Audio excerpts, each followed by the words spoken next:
नमस्कार मित्रों, एक बार फिर से स्वागत है आपका अपने YouTube channel Divya online education पे। मैं केडी भारद्वाज आज आपके साथ उपस्थित हूँ। टेंस जो हमारा टॉपिक है उसका पार्ट 4। दोस्तों, वीडियो में बढ़ने से पहले आपसे वही पुराना एक निवेदन, चैनल को आप सब्सक्राइब करें, बेल आइकन बटन पे आप क्लिक करें, ऑल के ऑप्शन को सेलेक्ट करें ताकि आपको आने वाली वीडियोज़ की नोटिफिकेशन टाइम टू टाइम मिलती रहे। वीडियोज़ को लाइक करें, शेयर करें और आपके कई और जो साथी इस क्राइसिस टाइम में हैं उन तक ये वीडियो पहुंचे और वो घर पे बैठ के आपकी अपनी तैयारी कर सकें।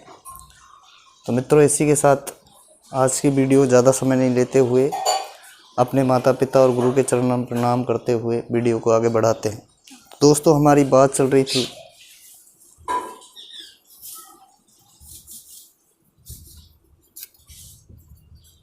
प्रेजेंट इंडेफिनिट टेंस की और हम पढ़ रहे थे इसके एप्लीकेशंस।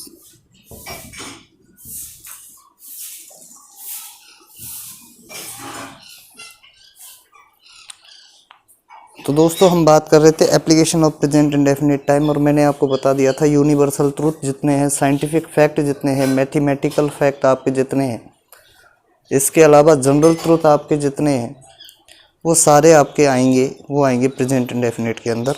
ऐसी चीज़ें जिन्हें आप चैलेंज नहीं कर सकते, जिनको साइंस एक तरीके से आप मानो प्रूवन कर चुका है, उन चीज़ों के बारे में यहाँ बात हो रही है। आइए दोस्तों, आगे मैं बात करता हूँ तो ध्यान रखना, हमारे फ्यूचर के कुछ एक्शन होते हैं या कुछ इवेंट्स होती हैं जो होती है हमारी फिक्स्ड होती है। फ्यूचर के कुछ एक्शन होते हैं या इवेंट होती हैं जो हमारी कैसी होती है, फिक्स्ड होती हैं, या इन्हीं को हम बोलते हैं हमारे प्लान्ड फ्यूचर एक्शन। इन्हीं को दोस्तों हम बोलते हैं प्लान्ड फ्यूचर एक्शन। जहाँ भी आपको फ्यूचर के एक्शन और इवेंट दिखें या प्लान्ड फ्यूचर का एक्शन दिखे, वहाँ पे आप दोस्तों यूज करोगे किसका, प्रेजेंट इंडेफिनिट टेंस का। वहाँ दोस्तों आप यूज़ करोगे प्रेजेंट इंडेफिनिट टेंस।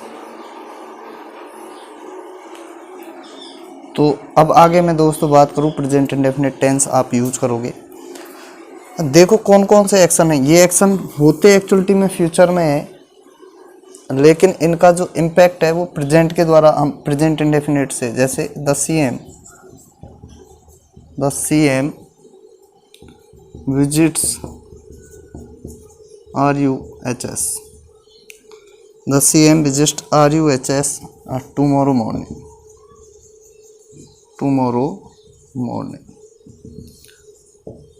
कल सुबह हमारे जो चीफ मिनिस्टर हैं वो RUHS का दौरा करेंगे। RUHS Rajasthan university of health and science. तो कल हमारे जो CM है वो RUHS का दौरा करेंगे।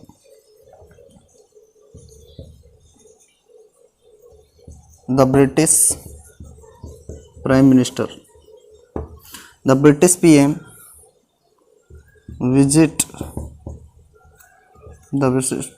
विजिट्स गंगा घाट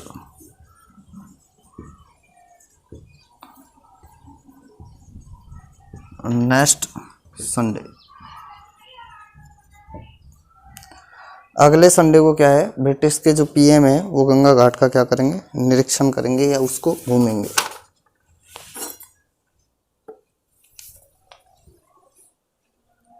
तो the British PM visits Ganga Ghat next Sunday.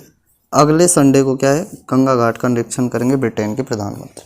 तो दोस्तों एक्चुअलिटी में तो ये एक्शन हुए हमारे फ्यूचर में, बट हमें इन्हें रिप्रेजेंट करना है तो हम काम में लेंगे प्रेजेंट इंडेफिनिट टेंस। ठीक है। इसके अलावा एक चीज़ और आप इनसे चाहो तो जोड़ सकते हो, वो होता है आपका फ्रेम डिसीजन।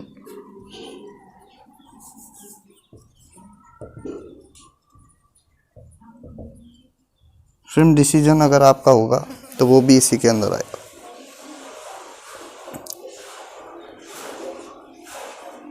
फ्रेम डिसीजन वो भी आपका इसी के अंदर आएगा। जैसे मैं बात करूँ she gets married next year, she get married next year, ठीक है। इसके अलावा the plane takes off, the plane takes off tomorrow 2 AM, tomorrow 2 AM। अब यहाँ पे जो सारी चीज़ें हैं फ्यूचर में, लेकिन ये फिक्स्ड हैं, प्लान है, या इनमें कहीं ना कहीं फ्रेम डिस्कशन है, डिसीजन है, तो इनका हम यूज कर रहे हैं हमारे प्रेजेंट इंडेफिनिट टेंस में। कॉपी करो।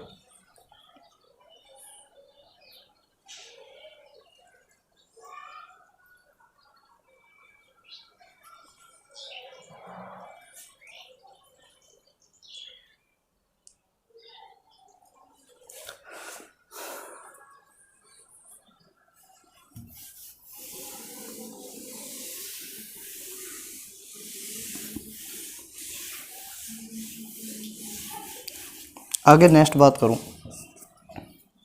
तो यदि आपको दिखाना हो पोजीशन, या आपको दिखाना हो ओनरशिप।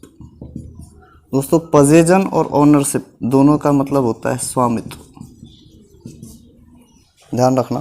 पोजीशन और ओनरशिप दोनों का मतलब होता है स्वामित्व। सॉरी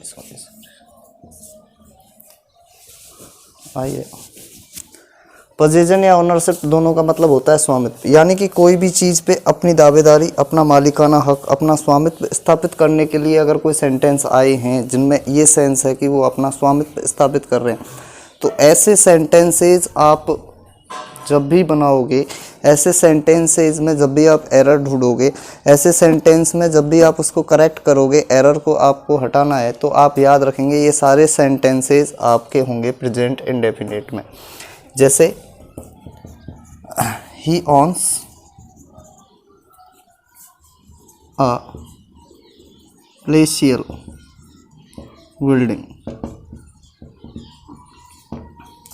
ही ऑन्स अ प्लेशियल बिल्डिंग, यानी उसके पास एक महलनुमा क्या है, भवन है। प्लेशियल का मतलब होता है दोस्तों महलनुमा, तो उसके पास क्या है, एक महलनुमा क्या है, भवन है। बिल्डिंग मतलब भवन। ही ऑन्स अ प्लेशियल बिल्डिंग। अगली बात करूं तो दोस्तों आई हैव अ कार, मेरे पास क्या है, एक गाड़ी। आई हैव ए कार, मेरे पास एक गाड़ी है, मेरे पास क्या है, गाड़ी। यानी कि इन दोनों में ही आपको पोजीशन या आपके ओनरशिप का भाव है, ठीक है। ये एक्सप्रेशन दे रहे हैं पोजीशन का या ओनरशिप का। अगली दोस्तों बात करूं, एक उदाहरण और आपके सामने मैं दे देता हूं।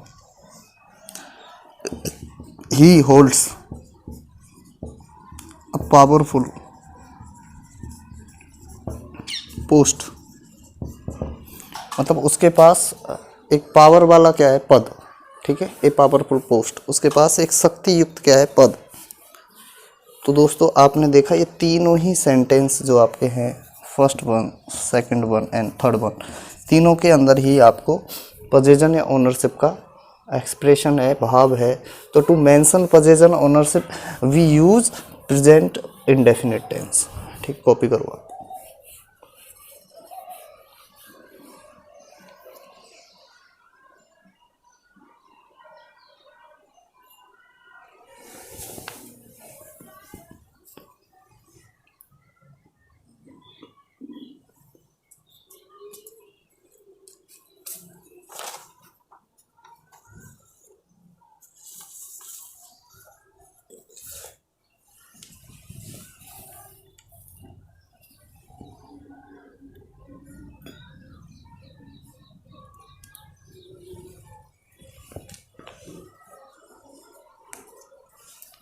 आइए दोस्तों आगे बात करें।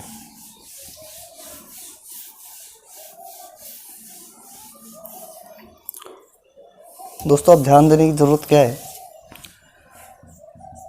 कि अगर आपके सेंटेंस की स्टार्टिंग हो रही हो हियर एंड देयर, यानी कि आपके सेंटेंस की स्टार्टिंग में दिए हों आपको हियर और देयर, और इसके अंत में आपको ये साइन दे रखा हो, इस साइन को आप बोलते हो exclamatory sign.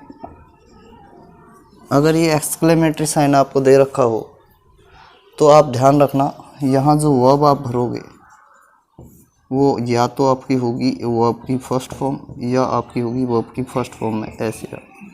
Yes,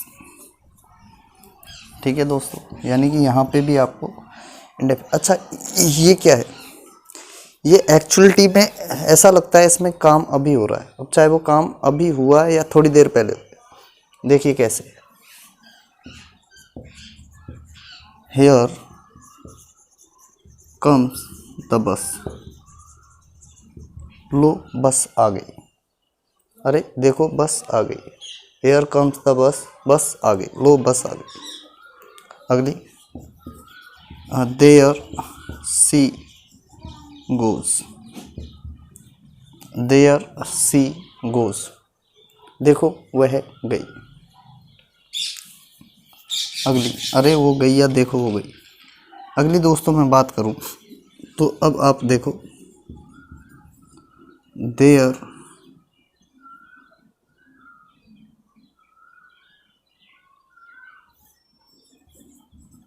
goes the children, there goes the children, है ना। और ये लास्ट में आपके एक्सक्लेमेटरी साइन। अब ये लास्ट में आपके जो एक्सक्लेमेटरी साइन है, मुझे ये बताओ क्या ये सेंटेंस सही है, क्या ये सेंटेंस सही है?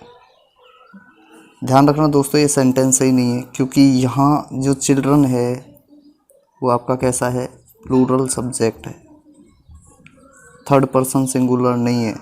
तो इसी के अनुसार यहाँ गोज नहीं आएगा, क्या आएगा, देयर गो द चिल्ड्रन। और ये चिल्ड्रन जो है ना, इसके साथ एस मत जोड़ा करो, चाइल्ड सिंगुलर, चिल्ड्रन प्लूरल, ध्यान रखना, चाइल्ड आपका सिंगुलर होता है और चिल्ड्रन आपका प्लूरल होता है।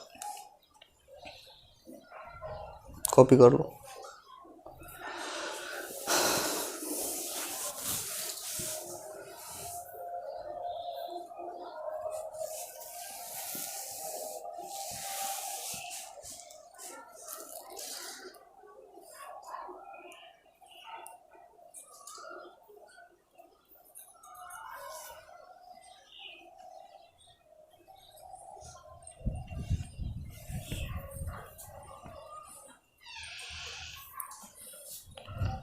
आइए दोस्तों आगे की बात करें।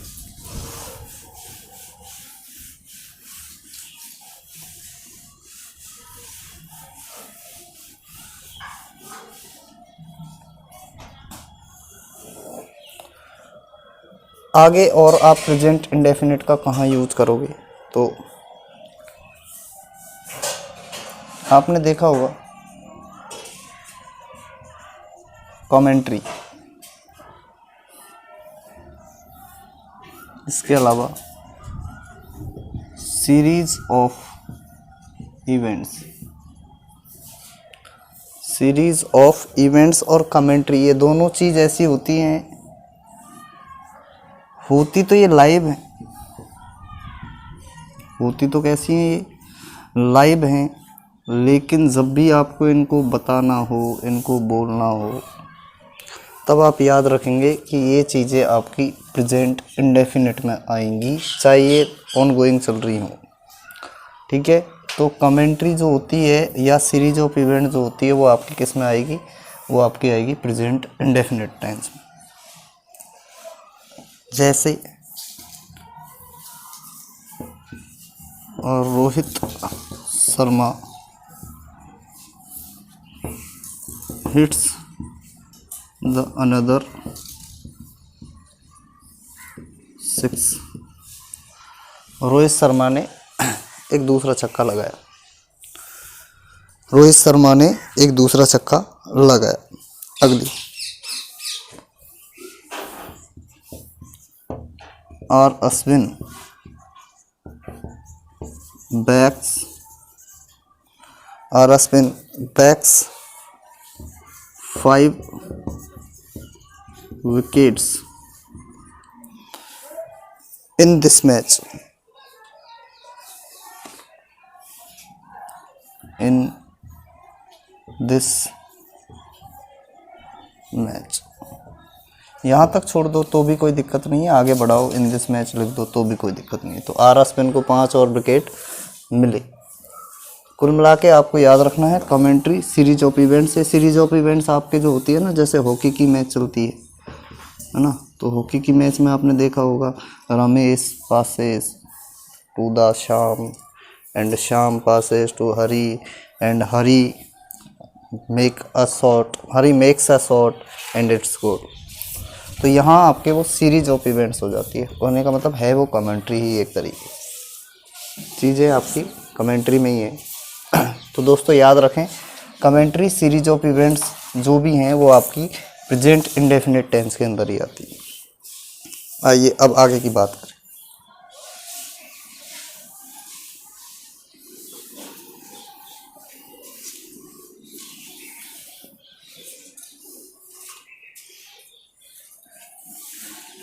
तो दोस्तों आपके सामने एक नया शब्द,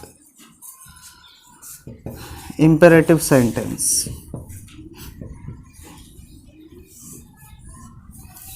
इम्पेरेटिव सेंटेंस वो होते हैं जो तो या तो आपकी दिखाते हैं आपको कोई ऑर्डर या आपकी कोई रिक्वेस्ट या आपकी कोई एडवाइस या आप इसको बोल सकते हो कि ये एक तरीके से मना भी कई बार कर देता है ना, तो प्रोहिबिशन जिसको हम बोलते हैं।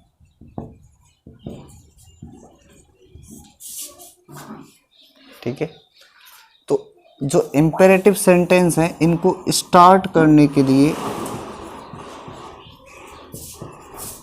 To start the imperative sentence we use verb first form of the verb, यानी कि हम वर्ब की फर्स्ट फॉर्म टोटल मिला के प्रेजेंट इंडेफिनिट टेंस का यूज करते हैं। ये आपको याद रखना है। इसके मैं उदाहरण की बात करूँ तो देखो,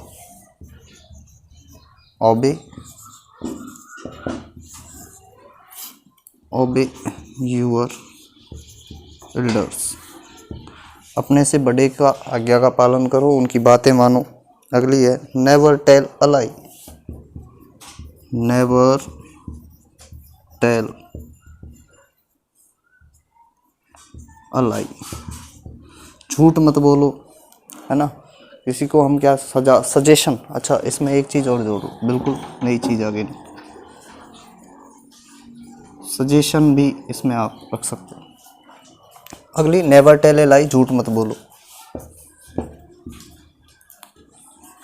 अब यहाँ एक एडवर्बियल का यूज कर लेता हूँ, ऑलवेज हेल्प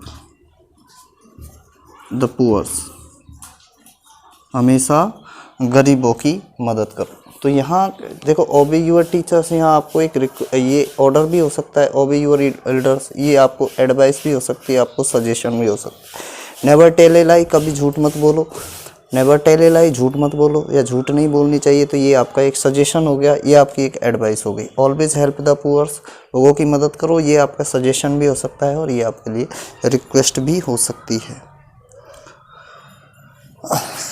तो दोस्तों ये बातें यहाँ तक आप कॉपी करें एक बार, फिर आगे बढ़ें।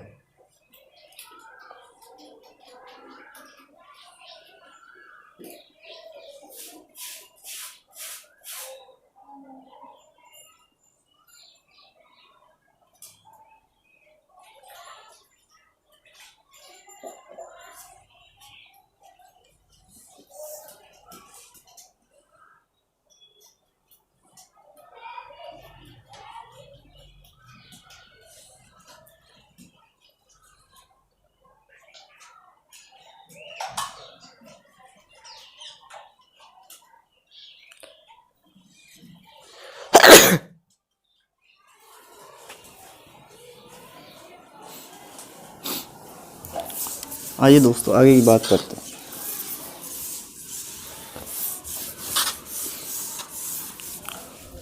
आगे अगर आप बात करेंगे तो आपने देखा होगा न्यूज़पेपर्स की जो हेडलाइन होती हैं, न्यूज़पेपर की जो हेडलाइंस होती हैं, ये आपकी जो हेडलाइंस हैं वो हमेशा किस में आती है? प्रेजेंट इंडेफिनिट है। ध्यान रखना, न्यूज़पेपर्स की जो हेडलाइंस हैं वो आपकी हमेशा किस में आएंगी? प्रेजेंट इंडेफिनिट टेंस में। यानी कि न्यूज़पेपर में जो भी आपको मोटी पंक्तियाँ देखने को मिलती हैं हेडलाइंस की, वो हमेशा आपकी प्रेजेंट इंडेफिनिट टेंस में, यानी कि वहाँ आपकी या तो वर्ब की फर्स्ट फॉर्म का यूज़ हो रहा होगा या वर्ब की फर्स्ट फॉर्म में एस या ईएस आप ऐड करके singular form of the verb का यूज़ कर रहे हैं। तो देखो इसमें कौन सा है? द पीएम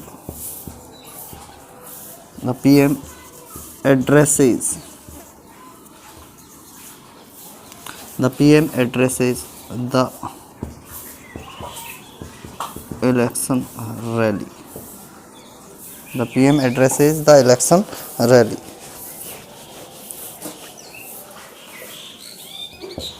अगला मिस्टर डोटासरा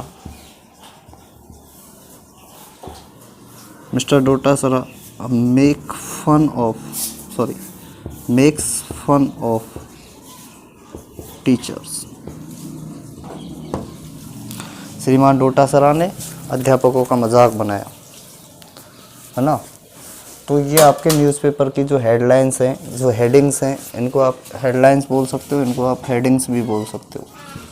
तो ये जो न्यूज़पेपर की हेडिंग्स हैं वो आपकी किसके अंदर आएंगी? वो आपकी प्रेजेंट इंडेफिनिट के अंदर आएंगी। तो दोस्तों यहाँ तक आप कॉपी करें, फिर आगे की बात करें।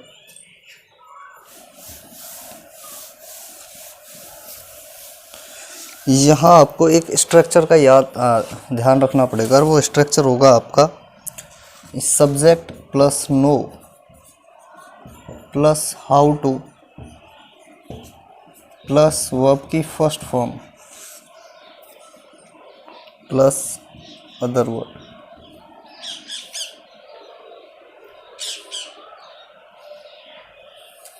इसका मतलब लिख लेगा, जो भी करता है वह जानता है हाउ टू, जो भी यहाँ आप वर्ब का यूज़ कर रहे हो वो कैसे की जाती है।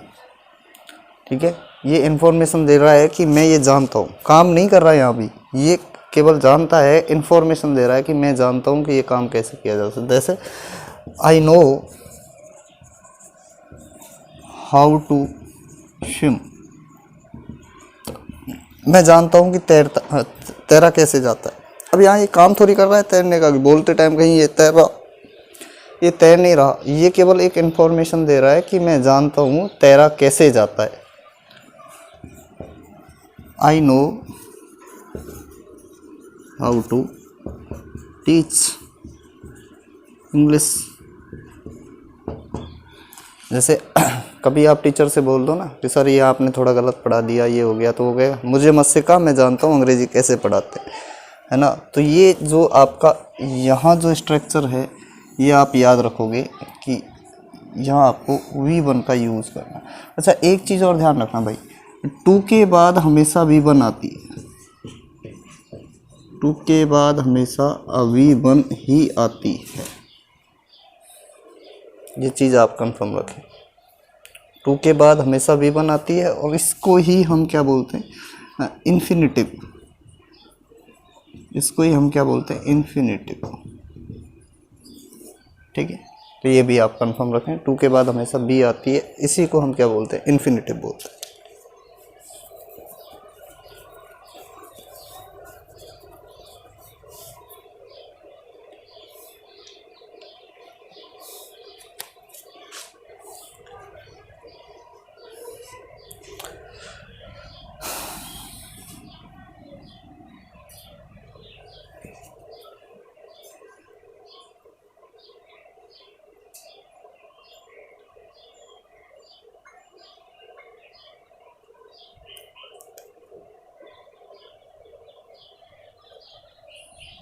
चलो दोस्तों आगे की बात करें। आगे आप ये ध्यान रखेंगे कि एक स्ट्रक्चर और आप यहाँ याद करें, वो होगा आपका सब्जेक्ट। सब्जेक्ट के बाद या तो डू लगाओ या डज लगाओ, ये अकॉर्डिंग टू सब्जेक्ट है। अगर आपका सब्जेक्ट टीपीएस है तो आप डज का यूज़ करोगे। अगर वो टीपीएस नहीं है, ध्यान रखना, अगर आपका सब्जेक्ट कैसा है टीपीएस यानी थर्ड पर्सन सिंगुलर, तो आप डज लगाओगे। और अगर शेष हैं तो आप किसका यूज़ करोगे, डू का यूज़ करोगे। तो अगर वो टीपीएस है तो आप डज लगाओ, अगर टीपीएस नहीं है तो आप डू लगाओ। उसके बाद आप लगोगे नथिंग, आपको क्या मिलेगा, नथिंग। उसके बाद आपको जुड़ा मिलेगा बट, और बट के बाद आपको वर्ब की फर्स्ट फॉर्म, बट के बाद आपको वर्ब की फर्स्ट फॉर्म का यूज़ करना है। और फिर आप इसमें चाहो तो आपके अदर वर्ड को ऐड कर दो और फुल स्टॉप। अब यहाँ जो ये जानकारी दे रहा है वो ये कहेगा सी डज नथिंग, जो भी है सब्जेक्ट वो कुछ नहीं करता, बट ये वाला जो काम है ना वही करता रहता है। बस वह कुछ नहीं करता, बस ये वाला ही काम क्या है वो करता रहता है। जैसे एक उदाहरण ले लो, she does nothing, she does nothing but read books. वह कुछ नहीं करता, केवल वह कुछ नहीं करती, केवल किताबें पढ़ती रहती। जैसे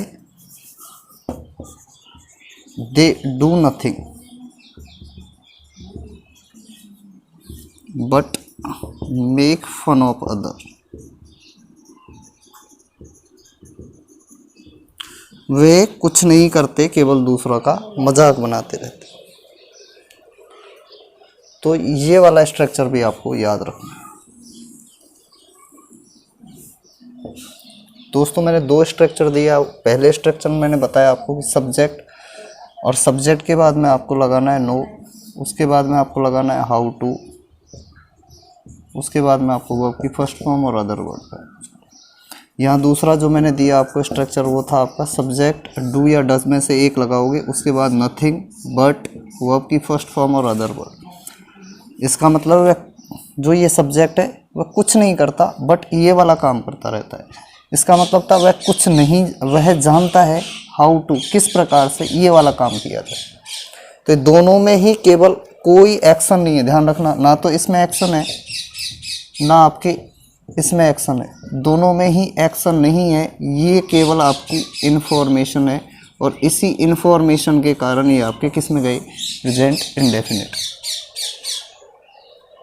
कॉपी करो।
आइए दोस्तों आगे की बात करें।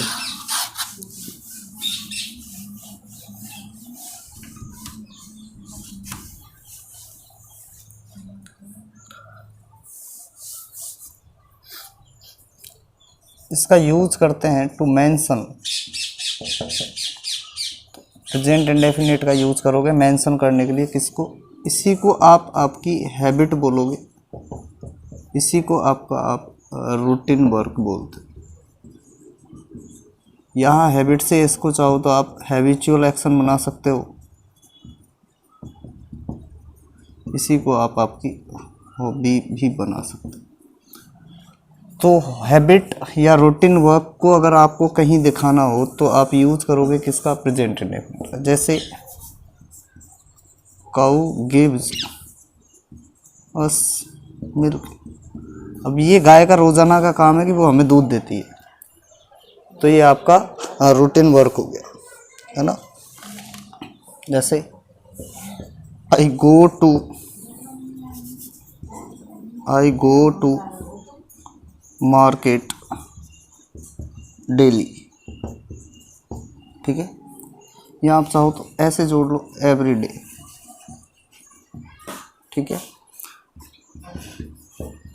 ही टीचेज अस ग्रामर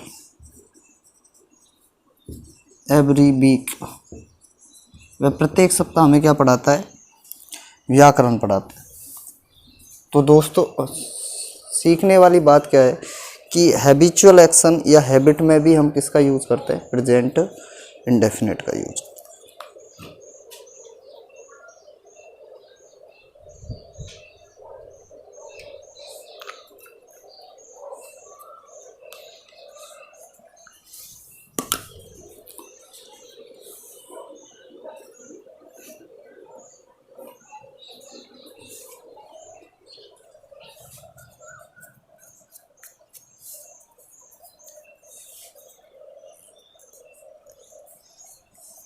अब दोस्तों इनको बताने के लिए कुछ वर्ड्स की आवश्यकता होती है जिन्हें हम एडवर्ब्स बोलते हैं,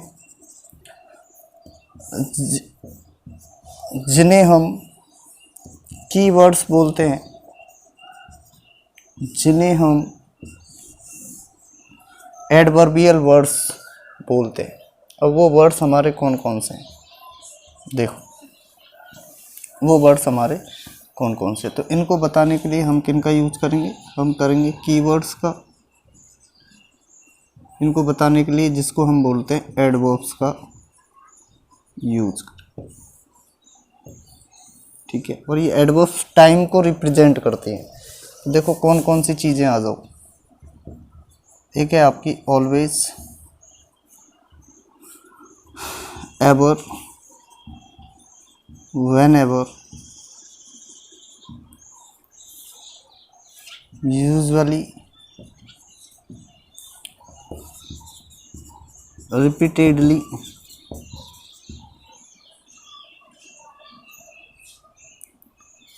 generally, always, ever, whenever, usually, repeatedly, generally, often,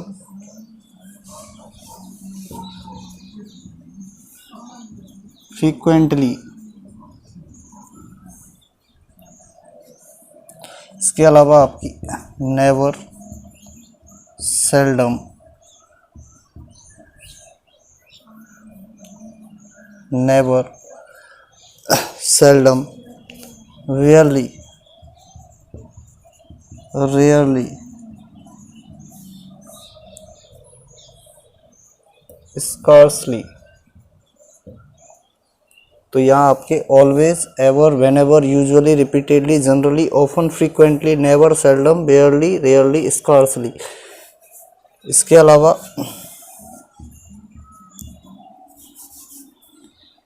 आप एवरी के साथ ऐड करोगे every day, every night, every year, every month, every week. इसके अलावा और off and on, day in and day out, day in and day out, off and on, every day, every night, every year, every month, every week, off and on, day in and day out.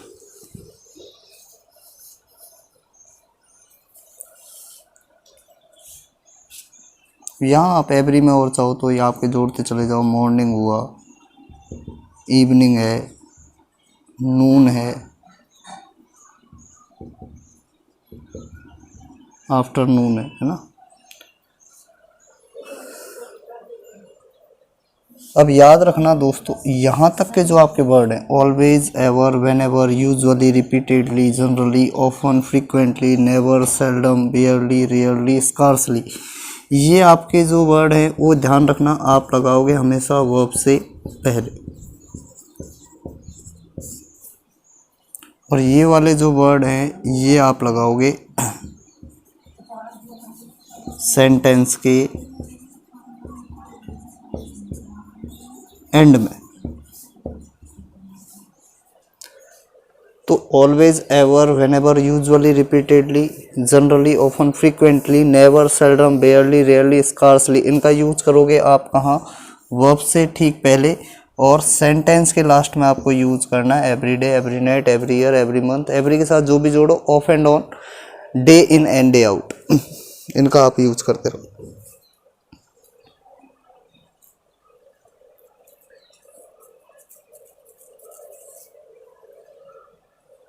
एक बार आप ये copy करो, फिर आगे की बात करें।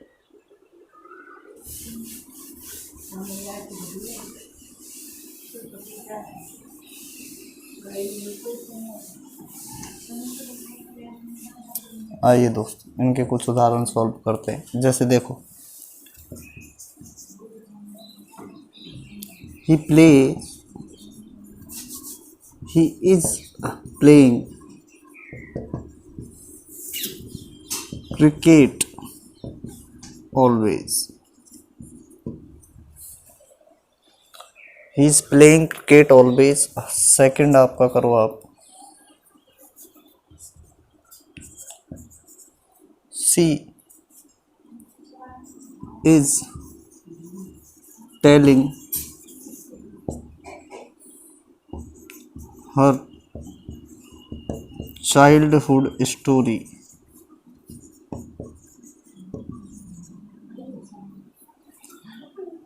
She is telling her childhood stories often।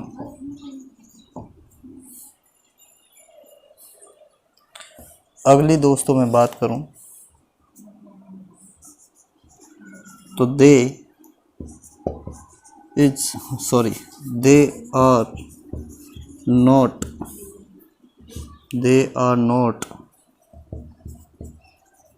paying attention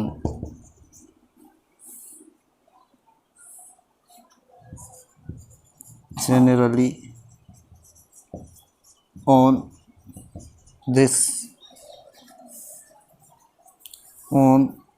their work। They are not paying attention generally on their work। अब दोस्तों आपको इसकी गलतियां निकालनी है तो निकालो गलती। सबसे पहली तो आप ये देखो, अगर यहाँ तक ये सेंटेंस की बात करूँ तो ये सेंटेंस सही है, ही इज़ प्लेइंग क्रिकेट, कोई दिक्कत नहीं है।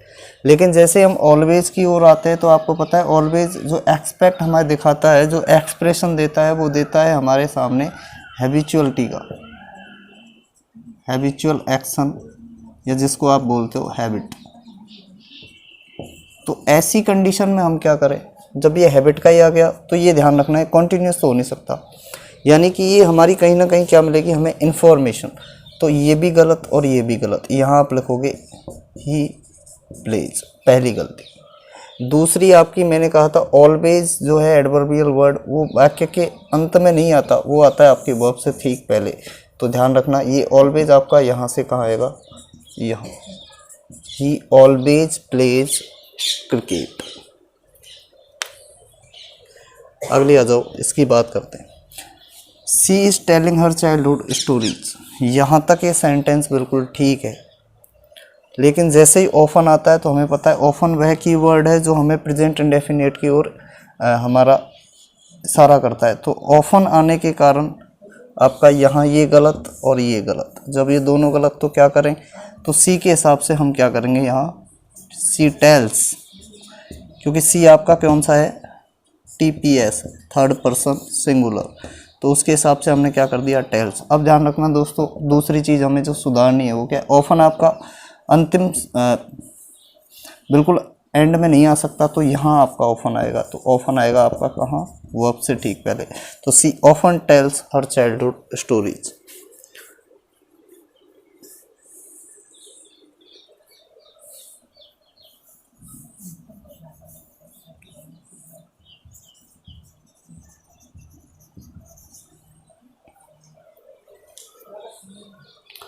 They are not paying attention generally on their work। तो दोस्तों आपको क्या करना है, they are not paying attention, यहाँ तक ये सेंटेंस सही है। ऑन देयर वर्क भी जोड़ दो तो भी ये सेंटेंस सही है।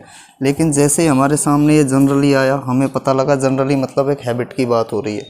तो हैबिट की बात आते ही आपका ये भी गलत और ये भी गलत। तो क्या होगा, दे के हिसाब से आप यूज़ करोगे हेल्पिंग वर्ब डू का, दे डू नॉट, पेज मत कर देना, यहाँ आपका क्या होगा पे, they do not pay attention on their work, और ये जो जनरली है आपका वो जाएगा बिल्कुल अंत में।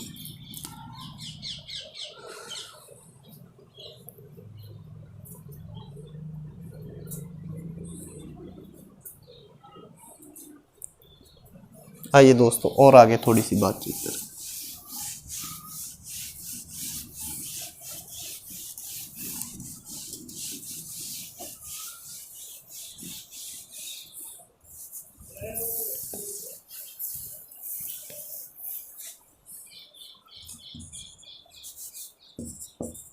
She is not telling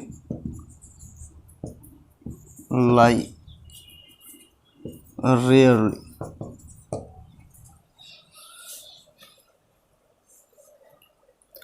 यहाँ एरर सॉल्व करने की कोशिश करें तो दोस्तों she is not telling lie rarely, पहली बात तो जैसे ही रेयरली आया तो समझ लेना कि ये हैबिचुअलिटी के बारे में बात कर रहा है। तो आपका ये गलत और ये गलत।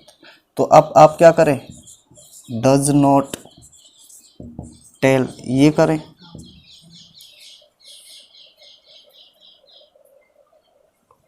तब भी ये आपका गलत है। क्यों गलत है वो मैं बता देता हूँ। वो गलत इसलिए है कि नॉट नहीं आएगा, क्योंकि रेयरली अपने आप में कैसा है, नेगेटिव सेंस देने वाला वर्ड है। तो नेगेटिविटी पहले ही है, यहाँ नेगेटिविटी। और दोस्तों मैथमेटिक्स का नियम कहता है कि आप माइनस के साथ माइनस को अगर जोड़ोगे तो वो पॉजिटिव बन जाएगा, यानी नोट के साथ एक बार और नोट लगा दोगे तो वो आपका पॉजिटिव सेंस में आएगा। तो इसका सही बनेगा सी। ये रेयरली को आप उठाओगे और यहाँ लगाओगे वर्ब से पहले, सी रेयरली टेल्स लाई। तो इसी के साथ दोस्तों आपका यहाँ प्रेजेंट इंडेफिनिट समाप्त होता है। आगे बात करेंगे प्रेजेंट कंटिन्यूअस।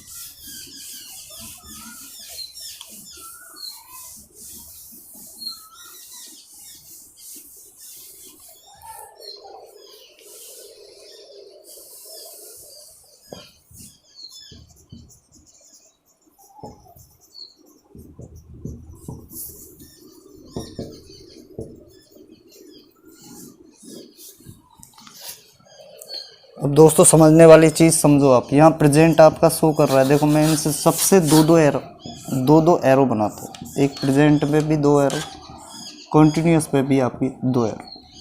ध्यान रखना प्रेजेंट यहाँ पे आपका जो काम कर रहा है वो बता रहा है आपके टाइम को, कॉन्टिन्यूस जो है वो आपके बता रहा है एक्शन को। और यहाँ जो आपका एक्शन है सर वो कैसा है, वो एक्शन है आपका ऑन गोइंग, वो एक्शन है आपका प्रोग्रेसिव, वही एक्शन है आपका कंटिन्यू, या वही एक्शन है आपका अलाइव। ठीक है, तो यहाँ प्रेजेंट को दिखाने के लिए आप यूज़ करोगे वर्ब की फर्स्ट फॉर्म का, और ये वर्ब की जो फर्स्ट फॉर्म होगी वो होगी आपकी एज एच बी, यानी कि हेल्पिंग वर्ब के यूज रूप में। यहाँ बात करूँ कॉन्टीन्यूअस को दिखाने के लिए, आप continuous form of the verb यानी कि वर्ब की फर्स्ट फॉर्म में आईएनजी को ऐड करोगे। तो ये चीज़ें आपको यहीं समझनी है कि प्रेजेंट कॉन्टीन्यूअस टेंस जो है वहाँ आपका प्रेजेंट आया है टाइम के लिए, जो लेके आएगा वर्ब की first form as H B, और यहाँ कॉन्टीन्यूअस है वो आपके एक्शन को दिखा रहा है, जिसको आप एक्शन को ऑनगोइंग, प्रोग्रेसिव या कंटिन्यू या लाइव एक्शन बोलते हो। और यहाँ जो आप एक्शन के लिए कॉन्टीन्यूअस के लिए जो यूज़ करोगे, कंटिन्यू एक्शन के लिए वो यूज़ करोगे वर्ब की फर्स्ट फॉर्म में आईएनजी ऐड करके, यानी कि continuous form of the verb.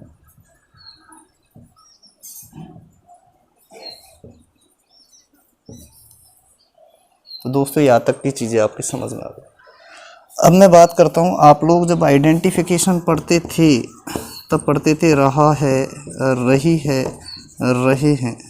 ध्यान रखना दोस्तों, हिंदी जहाँ मदद करती है वहाँ कई बार चीज़ों को उल्टा भी करवा देती है, तो ये चीज़ें आप रट्टा बिट्टा मार के मत पढ़ो। रहा है, रही है, रहे हैं, ये कंसेप्ट आपके 10वीं क्लास तक ठीक लगते थे, अब इन चीज़ों से आप निकलें आगे, है ना।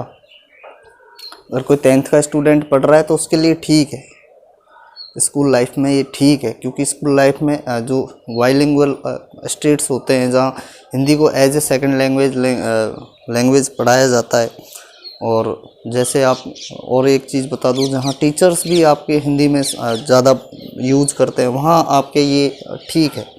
वहाँ उन्होंने यही बताया, क्योंकि वहाँ आपको वो केवल ट्रांसलेशन सिखा रहे होते हैं कि हिंदी के सेंटेंसों को ट्रांसफॉर्म करना है किसके अंदर, इंग्लिश के अंदर। तो अब अगली बात करें तो ये चीज़ें यहाँ आपके कंपटीशन लेवल में कहीं काम नहीं आएंगी। आगे की बात करूँ तो आगे आप इसको समझने के लिए क्या करोगे, तो हम कैसे समझें कि ये जो हमारा प्रेजेंट कंटिन्यूअस वो होता क्या है। तो समझने के लिए चीज़ों को देखो, खुद ही चिल्ला चिल्ला के ये चीज़ खुद ही बताती है। देखो ये कह रहा है कि टाइम आपका कैसा होगा, प्रेजेंट, तो यानी कि प्रेजेंट टाइम में, प्रेजेंट टाइम में। और एक्शन आपका कैसा होगा, एक्शन आपका होना चाहिए कैसा, कंटिन्यू। एक्शन आपका होना चाहिए कैसा, ऑनगोइंग। तो यानी प्रेजेंट टाइम में एक्शन आपका होना चाहिए कैसे, लाइव। पैरेलल भी हो सकता है एक्शन, है ना, पैरेलल। पैरेलल का मतलब इस टाइम नहीं चल रहा है लेकिन कहीं दूसरी जगह इसके जैसे ही चल रहा है वो काम, उसको आप बोलते हो समानांतर, पैरेलल। अब बात करें तो प्रेजेंट टाइम में कोई एक्शन आपका कंटिन्यू है, ऑनगोइंग है, लाइव है, तो आप उसको, अगर कोई सेंटेंस आपको बता रहा है कि प्रेजेंट टाइम में कोई एक्शन आपका कंटिन्यू है, ऑनगोइंग या लाइव है, तो वो आपका सेंटेंस फिर किस में आएगा, प्रेजेंट कंटिन्यूअस टेंस में, और वहाँ आप प्रेजेंट कंटिन्यूअस टेंस का यूज करोगे। अब इसकी कुछ बेसिक्स के बारे में बात कर लेता हूँ। तो सर बेसिक चीज़ों के बारे में बात करूँ तो बेसिक में आपके सामने एक तो आ गई आपकी HB, है ना। तो HB को अगर हम पढ़े तो कैसे पढ़े, HB यहाँ आपकी 3 यूज़ में आएंगी सर। पहली आएगी आपकी इज, दूसरी आएगी आपकी एम, और तीसरी आएगी आपकी आर। इसका आप यूज करोगे TPS के साथ, यानी कि थर्ड पर्सन सिंगुलर सब्जेक्ट के साथ।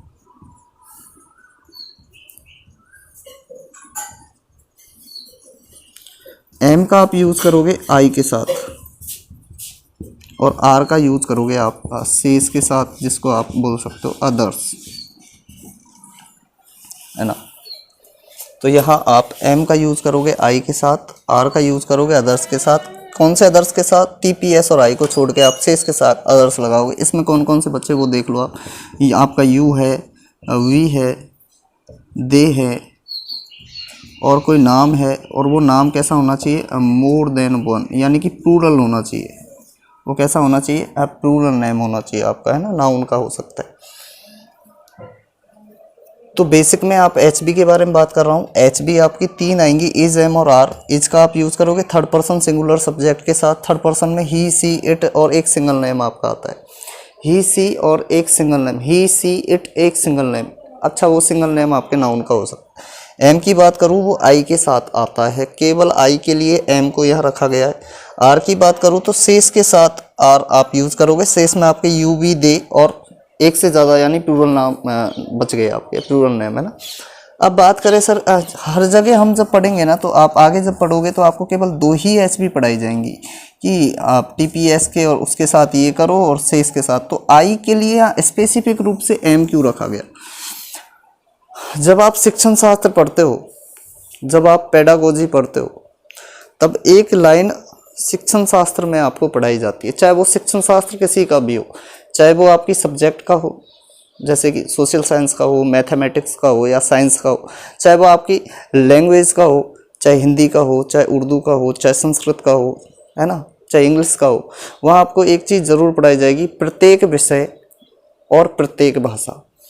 प्रत्येक विषय या प्रत्येक भाषा किसी दूसरी विषय या किसी दूसरी भाषा से संबंधित होती है ना, और वहाँ इम्पैक्ट लगता है। आपको एक चीज़ बता दूँ, एक लैंग्वेज है संस्कृत, जिसका बहुत विस्तृत इतिहास है। एक लैंग्वेज है हिंदी, जो कहीं ना कहीं प्राकृत प्रणाली अपभ्रंश चलते चलते वो लैंग्वेज हिंदी बनी, तो उसका भी इतिहास,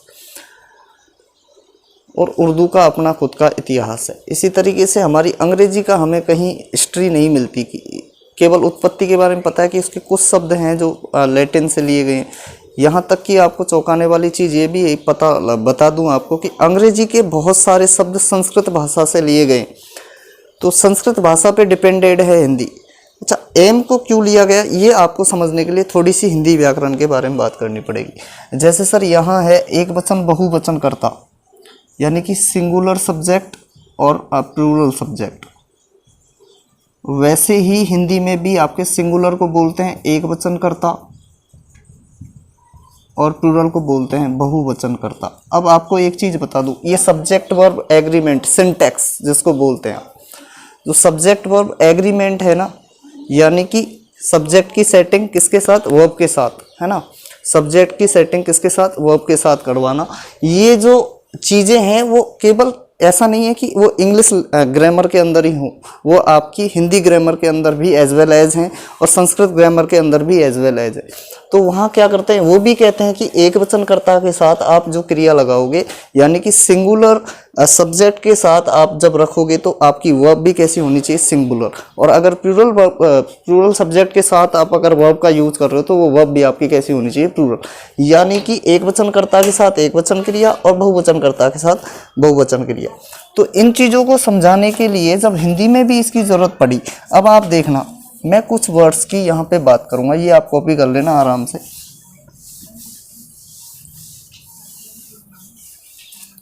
जैसे मैंने कहा इज, अगर इसकी मैं थोड़ी हिंदी में बात करूँ तो सर इसका हिंदी अर्थ जो निकलता है वो होता है। एम की अगर मैं बात करूँ तो एम का हिंदी अर्थ निकलेगा आपका हूँ। अगर यही मैं आर की बात करूँ तो आर का हिंदी अर्थ निकलता है आपका है। है के ऊपर डबल मात्रा एक अनुस्वार वाली बिंदी, है ना जी बिल्कुल, जिसकी उच्चारण स्थान क्या है आपकी नासिका। जो बच्चे संस्कृत से भी तैयारी कर रहे हैं रीट के, उनके लिए ये सूत्र आ जाता है अनुसार नासिका अनुसार। तो ये नासिका से उच्चारित होने वाले शब्द कौन से हैं, अनुस्वार जो हैं आपके, है ना। और वहीं आपके अनुस्वार में ही आपका क्या मिलता है आपको, जिसको आप क्या बोलते हो ना अंगूर की मात्रा, यानी कि अंक की मात्रा जिसको आप बोलते हो, वो अंक की मात्रा अगर है के ऊपर डबल मात्रा लगाने पर अगर जुड़ जाए तो वो समझ लेना ये आपका बहुवचन। अब ध्यान रखना सर, ये आपका है कैसा, बहुवचन, ये आपका कैसा है, एक वचन। याद रखना ये हूँ भी आपका कैसा है, एक वचन। अब जो बच्चे इंग्लिश वाले हैं उनके लिए लिख देता हूँ, ये आपका है कैसा, प्लूरल। ये आपका कैसा है सर, सिंगुलर। और एम भी आपका कैसा है, सिंगुलर। यार बड़ा कंफ्यूजन है, कई लोग बोलते हैं आई प्लूरल है कि सिंगुलर है। आई यार सिंगुलर है, प्लूरल कैसे हो सकता है। मैं कहूँ मैं तो अकेला हूँ, सबको पता है मैं सिंगुलर ही हूँगा, उसको प्लूरल कैसे मान सकते हो। आप बोलते तो कई जगह इसको प्लूरल, ये एक्सेप्शन है, सही कर जगह कई जगह इसको प्लूरल मान लेते। अबे वो एक्सेप्शन नहीं है, वो एक्सेप्शन नहीं है, वो आपसे गलती क्या हुई, आपने एक ही लैंग्वेज पढ़ ली, इंग्लिश पे ही फोकस करते चले गए। सर लैंग्वेज की ग्रामर आप पढ़ रहे हो ना, तो थोड़ी मानते हैं, हिंदी को सही नहीं मानते आप लोग, लेकिन हिंदी को थोड़ा पढ़ा तो करो, वो हिंदी आपको सिखाएगी एक्सेप्शन बना के। तो यहाँ हिंदी से आपको मैं बताऊंगा कि एक्सेप्शन नहीं है, यहाँ पे इसका कारण है। इसका कारण है जिस कारण से हम एम को लेके आए।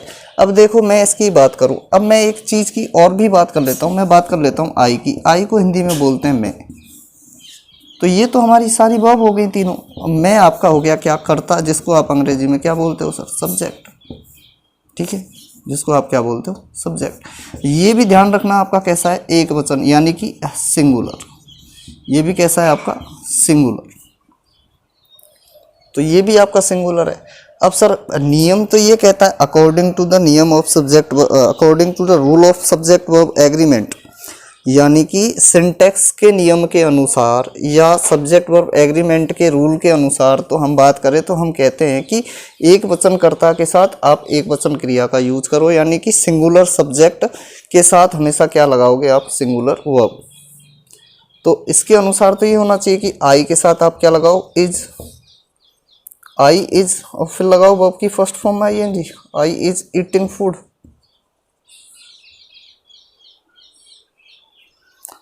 आई इज ईटिंग फूड, है ना। चलो उन लोगों के लिए जो ये कहते हैं नहीं नहीं नहीं, इसको तो कई जगह क्या है प्लूरल माना जाता है, वो ऐसे भी बोलते हैं, पता नहीं जाने क्यों बोलते, ऐसी बेवकूफ़ियाँ क्यों करते हैं समझ में नहीं आती। अरे आई को आप प्लूरल बता रहे हो, चलो मैं आपकी बात मान लेता हूँ, आई को अगर मैंने यहाँ प्लूरल मान लिया तो प्लूरल वर्ब का यूज करो, आई आर ईटिंग फूड, है ना। है तो ये दोनों ही बदतमीजियाँ, लेकिन कोई दिक्कत नहीं, ऊपर वाले को कम बदतमीजी बोल सकते हैं, इसको ज़्यादा बदतमीजी बोल, ये तो बिल्कुल निजाज बदतमीजी है, आई के साथ आर लगा रहे हो यार, है ना। लेकिन फिर भी ये उन लोगों की तसल्ली के लिए जो ये बोलते हैं ना एक्सेप्शन है, सर एक्सेप्शन नहीं है, इसके नियम है, एक्सेप्शन नहीं है। एक्सेप्शन क्या चीज़ होती है यार, ग्रामेरियन कोई चीज़ लिख रहे हैं तो वो एक्सेप्शन थोड़ी छोड़ेंगे, आप स्टडी कीजिए आपको पता लगेगा एक्सेप्शन नहीं है।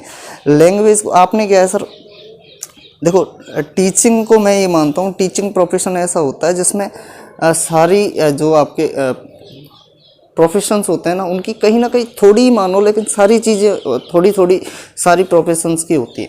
क्योंकि टीचर एक आईएएस को भी पढ़ाता है ना, टीचर एक एसएससी वाले बच्चों को पढ़ाता है, टीचर एक टीचिंग लाइन वाले बच्चों को पढ़ाता है, टीचर एक डिफेंस वाले बच्चों को पढ़ाता है। तो सारी चीज़ों के जो बेसिकली नॉलेज उसके पास होती है।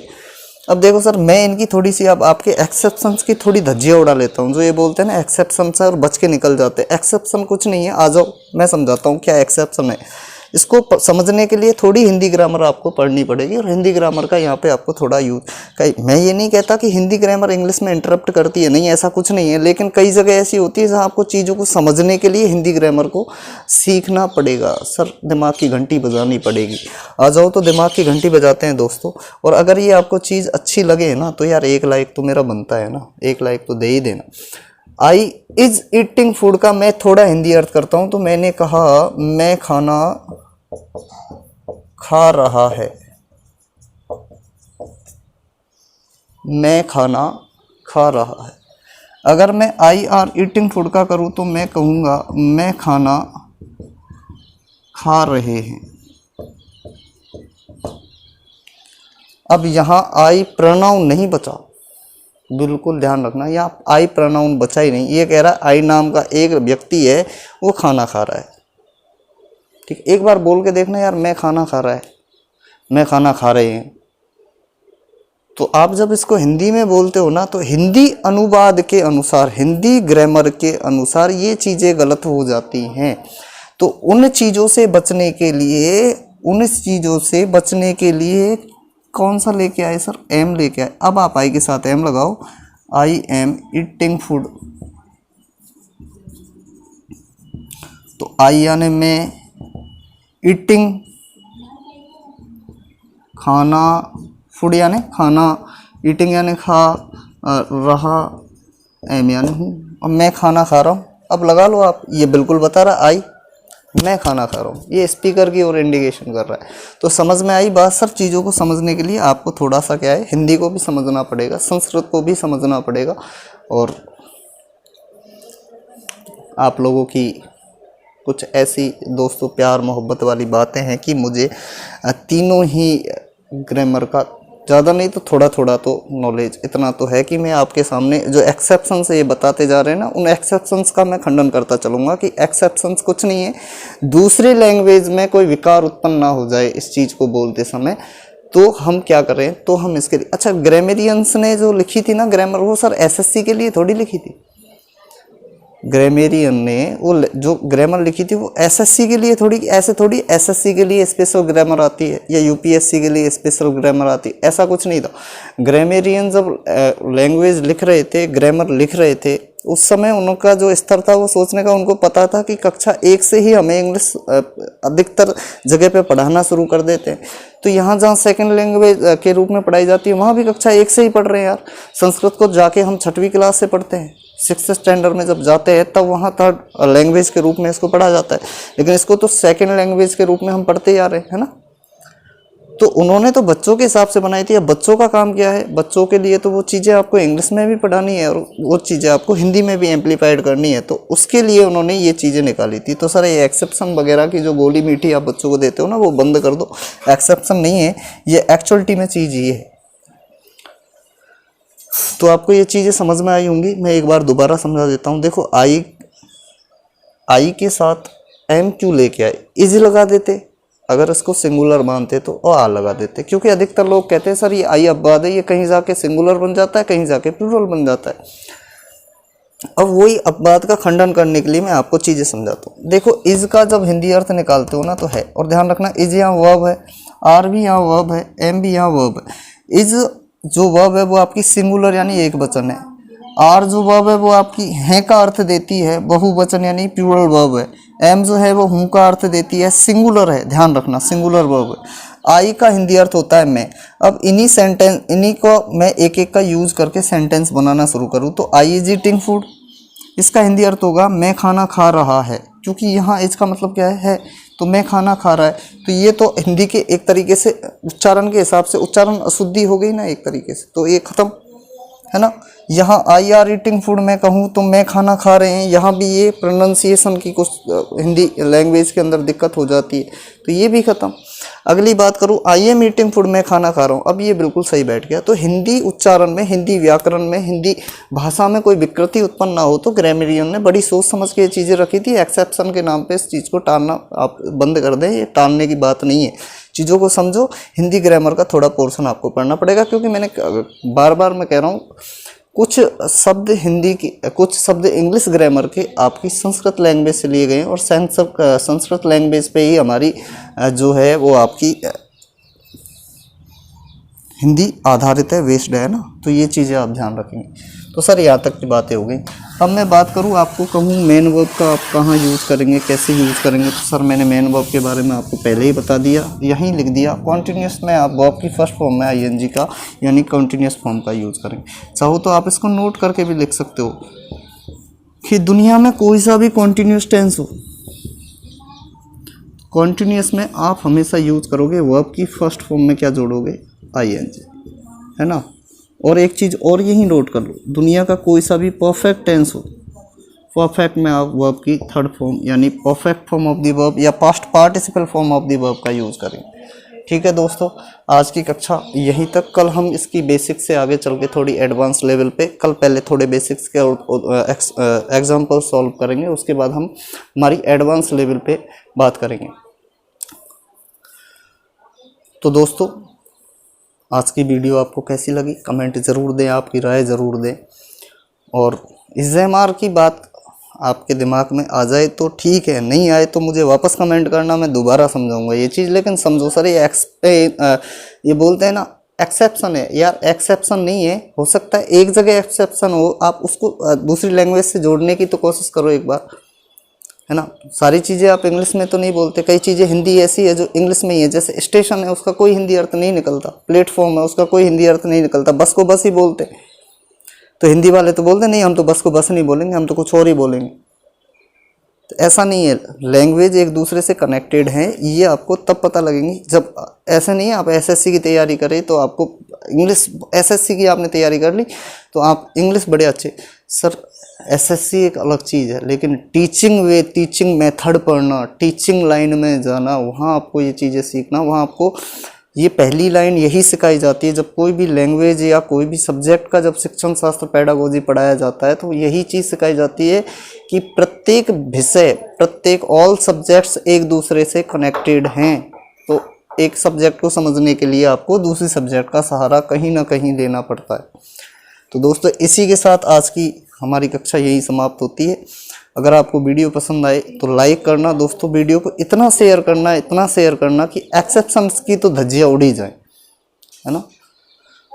हमारे इस YouTube चैनल को आपका प्यार ऐसा ही मिलता रहे, इसके लिए आप चैनल को सब्सक्राइब करें, नोटिफिकेशन बेल पे आप प्रेस करें और वहाँ से ऑल ऑप्शन सेलेक्ट करें ताकि आपको आने वाली वीडियोज़ की नोटिफिकेशन टाइम पे मिलती रहे। इसी के साथ दोस्तों धन्यवाद, मिलते हैं अगली कक्षा में।